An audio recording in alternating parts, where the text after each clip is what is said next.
Saudara, tinjauan menyeluruh terhadap perusahaan pertambangan di Morowali, Sulawesi Tengah yang smelternya meledak dan menewaskan 19 pekerja akan dilakukan oleh Kementerian Koordinator Bidang Kemaritiman dan Investasi.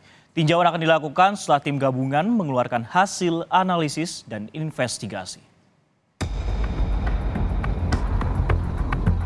Penanganan kasus serta investigasi ledakan smelter yang terjadi di PT ITSS di Morowali, Sulawesi Tengah terus dilakukan. Terakhir, jumlah korban tewas akibat ledakan smelter bertambah menjadi 19 orang. Deputi Bidang Investasi dan Pertambangan Kementerian Koordinator Bidang Kemaritiman dan Investasi Kemenko Marves, Septian Haryo Seto, menjenguk pasien korban ledakan smelter yang masih dalam perawatan di RSUD Morowali, Sulawesi Tengah. Menurut Septian, pihaknya sudah melakukan tinjauan terhadap beberapa kejadian sebelumnya seperti yang terjadi di Morowali Utara. Kemenko Maritim dan Investasi akan mengeluarkan pernyataan atas peristiwa PT ITSS pada Jumat besok setelah tim gabungan mengeluarkan hasil analisis dan investigasi. Sudah tumbuh ke 6 kawasan industri kan, yang ada di Indonesia, ada yang Morowali, Dragon, dan Cluster, yang ada di Wedabi, di Pulau Oki, di Bintan ya. Itu kita terjunkan tim untuk melakukan review inspeksi terkait dengan aspek-aspek pelaksanaan aspek-aspek tenaga kerjaan, coaching cleaning terkait dengan aspek-aspek keselamatan kerja ya. Jadi sebenarnya kita sudah mulai dari jauh-jauh hari ya sebelum kejadian ini. Nah, tadi saya sudah sampaikan bahwa kita akan tunggu hasil dari investigasinya. Sementara itu, tim laboratorium forensik maupun Inafis Polri sudah selesai melakukan olah tempat kejadian perkara. Setelah melakukan olah TKP, sampel dan barang bukti kemudian dibawa ke laboratorium untuk diuji dan dianalisis, sehingga dapat diketahui penyebab peristiwa yang telah merenggut 19 nyawa pekerja. Semua tim berkolaborasi di lapangan melaksanakan olah TKP sampai dengan tadi malam. Sampai dengan tadi malam olah TKP sudah dilaksanakan, ada beberapa sampel barang bukti yang sudah diambil oleh tim, namun hasil dari olah TKP kami belum tahu karena itu masih ditangani oleh tenaga ahli, belum diserahkan kepada kami karena itu masih menjalani proses pengujian di laboratorium. Selain melakukan olah TKP, tim penyidik gabungan Polda Sulawesi Tengah juga memeriksa 14 saksi terkait tungku smelter yang meledak. 14 saksi yang diperiksa adalah karyawan perusahaan. Polisi juga melibatkan tim penjinak bom untuk mendeteksi kemungkinan adanya bahan peledak. Sebelumnya, Minggu 24 Desember 2023, tungku smelter PT ITSS meledak.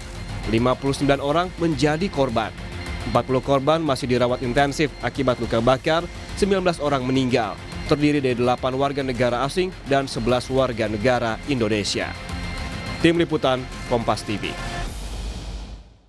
Saudara, 2 pasien korban ledakan tungku PT ITSS Morowali, Sulawesi Tengah dirujuk ke Rumah Sakit Wahidin Sudirohusodo Makassar di Sulawesi Selatan. Keduanya dirujuk karena mengalami luka bakar berat di tubuhnya. 2 pasien korban ledakan tungku smelter ini diturunkan dari ruang perawatan Tulip RSUD Morowali untuk menuju ambulans dan kemudian diberangkatkan ke Bandara Khusus PT IMIP di Badopi, Morowali. Kedua pasien adalah Patriansyah dan Yulis Bangun yang akan dirujuk ke Rumah Sakit Wahidin Sudirohusodo Makassar, Sulawesi Selatan. Hingga hari ini jumlah pasien yang masih dirawat berjumlah 9 orang. Dan menurut 4 pasien lainnya juga akan dirujuk pada Jumat esok. Semua pasien dirujuk karena untuk mendapatkan penanganan optimal karena mengalami luka bakar lebih dari 70%. Selain itu pasien dirujuk atas permintaan dari pihak keluarga. Keluarga minta dirujuk di Makassar supaya karena keluarga semua ada di Makassar, di sini susah karena tidak ada keluarga, Pak. Gitu ya. Ya, tempat inapnya penjaga itu tidak ada di sini karena tidak ada keluarga. Kalau di sana banyak keluarga, keluarga semua minta dirujuk di sana. Perawatan sama jadi apa?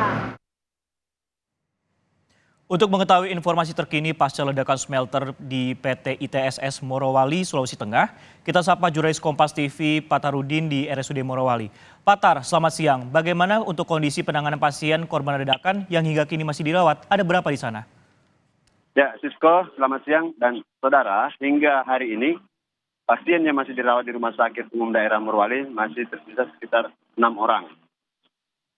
Tadi pagi, saya ulang, 9 orang. Ya, tadi pagi 2 orang dirawat atau dirujuk ke Makassar, ke Rumah Sakit Wahidin Sudirohusodo, Kota Makassar. Permintaan rujukan dilakukan oleh keluarga karena alasan bahwa kerabat mereka lebih banyak di Makassar, sehingga dengan pasien berada di Makassar maka mereka lebih mudah untuk mendampingi. Sementara kalau tetap dirawat di Morowali, mereka jauh dari keluarga. Kemudian rencana juga yang kami peroleh informasi bahwa besok akan dirujuk lagi 4 orang ke tempat lain. Saya belum tahu kemana, itu besok rencananya. Sisko. Baik, ada sejumlah pasien kemudian dirujuk, salah satunya ke daerah Makassar karena permintaan dari keluarga dan juga untuk penanganan lebih lanjut. Nah, lantas yang menjadi pertanyaannya seperti ini. Pak Tar, hasil analisis dan investigasi ini baru keluar besok, namun polisi juga telah melakukan olah TKP, baik itu dari pihak lapor ataupun juga Inavis. Adakah kemudian bocoran dari pihak kepolisi terkait penyebab ledakan saat ini sementaranya? Ya, Sisko, sementara sampai hari ini bahwa hasil olah TKP sudah selesai dilakukan kemarin. Kepolisian atau tim gabungan itu sudah menghentikan olah TKP. Tinggal mereka adalah bagaimana menganalisa atau menguji laboratorium barang bukti dan sampel-sampel yang disita dari sekitaran tempat kejadian. Namun menurut Kapolres Morowali AKBP Suprianto bahwa untuk mendapatkan hasil akhir dari hasil olah TKP itu membutuhkan waktu karena tentu akan dianalisa oleh para ahli yang dimiliki Polri, khususnya di Barreskrim Polri. Jadi mereka tidak ingin berspekulasi, Polri tidak ingin berspekulasi atas penyebab dari peristiwa itu, sehingga mereka minta supaya kita bersabar dan menunggu hasil apa yang dihasilkan oleh tim gabungan. Sisko. Baik, kami akan tunggu update dan juga informasi terkait hasil analisis dan juga olah TKP yang dilakukan oleh pihak kepolisian. Terima kasih Pak Tarudin yang melaporkan langsung dari RSUD Morowali, Sulawesi Tengah.